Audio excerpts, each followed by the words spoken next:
It's been a busy week in Washington, from the Strzok firing to the release of recordings from a former White House staffer to today's visit to the Hill by Supreme Court nominee Brett Kavanaugh. Joining me to discuss some of these stories is Hogan Gidley, Deputy Press Secretary with the Trump administration. Hogan, thanks for being with us this morning. Absolutely. Thanks so much for the time. You know, Hogan, one of the issues I want to discuss is obviously the firing of Peter Strzok. Some of us out here thought it was a finally moment. But I want to know a couple things. Did the White House have any input into the firing of Peter Strzok? And if not, was President Trump given a heads up as to the firing? Look, no, actually. The president has wanted to maintain transparency in this process. He's asked for that from members of Congress and others. He's praised the FBI, the rank and file members, but he's had some serious concerns, as you know. He's made those opinions quite known on Twitter about that situation. And when this happened, it was kind of a culmination of a series of unfortunate, sad events for a great institution like the FBI, the largest law enforcement agency in our country. And look, what this shows when these texts came out between Lisa Page and Mr. Strzok, it showed not only just an inherent disgraceful bias against this president, but it was a bias for Hillary Clinton. And I think while the president was frustrated, while many of us in this White House were frustrated, I think the American people got to peek behind the curtain, if you will, to understand what was going on at the upper echelons. There were some serious problems at the FBI in this investigation, and it was led by someone in Peter Strzok who had such now public disregard for this president and vehement bias against him, and I think some justice was served here. But you, at least on my next question, Hogan, obviously you talked about transparency. I think there's a lot more transparency that's needed. I want to know, does the White House see itself having a role, especially President Trump as head of the executive branch, in regards to pushing for more declassification of documents over the last 2 years so that the American people can fully understand what happened? And I would actually ask, too, do they also see it in the declassification process, also demanding that most of those documents be unredacted? Obviously, that's a question for Congress, but what I can tell you is the president wants those things to be out in the open. He's made that very clear, but you know as well as I do, if the president made that move at all, he would be vilified by the media for getting involved in this process. He's wanted to remain hands-off in any declassification process, but he is frustrated. You can see that on Twitter, but he also wants the transparency. He wants people to see exactly what started this fake, phony witch hunt. And now we know pieces and parts of it because of some people in Congress who've pushed for those documents and gotten them. But there are more documents out there that'll prove the president's innocence. There was no collusion there. He said it many times. And every piece of evidence, it seems like every day something new comes out proving the president to be correct. So we've got Brett Kavanaugh going up to the Hill today. The hearings are beginning first week of September. Has Mitch McConnell given the White House any indication as to how he feels about when the vote might take place? And I also want to know, do we think that there will actually be any Democrats that will come over and vote for Brett Kavanaugh when that vote does happen? Well, there's no indication yet of exactly when any vote could occur. But look, this is a question you have to ask Democrats. They have been obstructionists against this president for so long and so many nominees. This one, they came out and vehemently attacked Brett Kavanaugh before he was even named. They said, whoever it's going to be, we're going to vote against. And then once he's named, it's so funny. Only in this town does this make any sense. Someone at the highest levels of the Democrat Party comes out and says, listen, I want to know more about Brett Kavanaugh.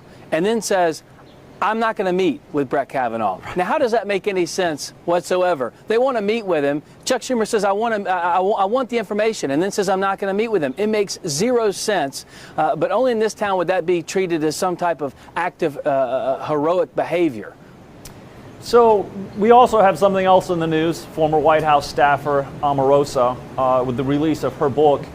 You know, there's been questions about how frequent we have non-disclosure agreements. I'm curious to know, is that kind of a common practice at the White House?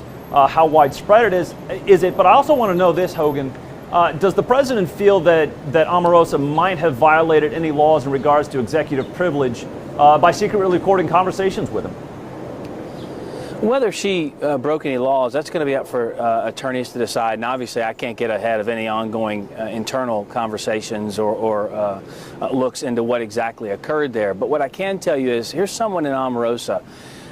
Can you fathom for just a moment the thought of going into the Situation Room, and everyone knows the reputation of that particular room, going into the Situation Room with the express purpose of recording not just a coworker, not just your boss and the chief of staff, anybody. It shows a complete disdain and disregard for national security, and it's quite frankly disgusting for someone to do that. And then on the back end, to go on and record the President of the United States in a private phone call.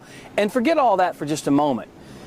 When she does that act, violating all types of ethical behavior, all types of norms within the White House, again, the disregard for national security, she goes on national television and brags about it.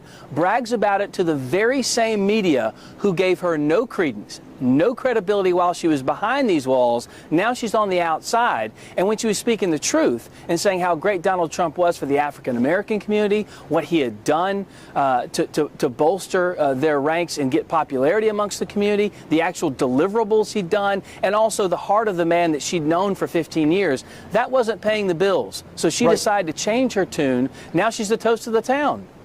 So I think a lot of people, regardless of party affiliation, agree that when you're secretly recording in the situation room, that it is a fireable offense. But I have to ask Hogan, were you asked to sign an NDA, and do you know of anybody else inside the White House that was asked to sign an NDA? I can't speak to anybody else. What I can tell you is I've never seen one in this White House. I've never been asked to sign one in this White House. So one of the last questions I have for you is this. Obviously, we're getting close to the midterms. There are a lot of people in Congress that are thinking more about their reelection than they are about passing any policy. But do you think President Trump can get any more policy wins between now and November 6th?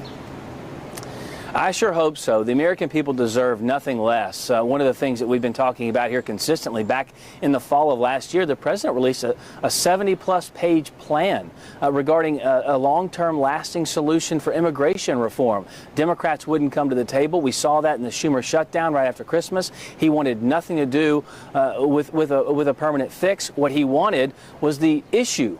And it looks like he's got it for the time being, but the president's still continuing to try and fix this problem. Look, we have a massive immigration problem in this country that's been going on for 40 years. A lot of your viewers understand that. They know it inside and out. I don't want to bore you with the details or the statistics, but this president wants it fixed. He's the first one in history, and you know he put a plan that was right down the middle when people on the right and the left were critical of it. That's one of the things he's looking at moving on this upcoming term, not to mention prison reform, a bipartisan effort. You saw a historic meeting here at the White House with African-American leaders from inner cities that came forward and said the president was doing an incredible job in their communities, trying to right some wrongs of the past. And although the media narrative won't tout that, that's what's going on here at the White House. Not to mention he wants to fix trade. He wants to make it fair, free, and reciprocal for this country. Those are things he's looking forward to tackling in the fall session. Hogan, thanks so much for joining us this morning. Really appreciate you taking the time. We'll have more Rising after this.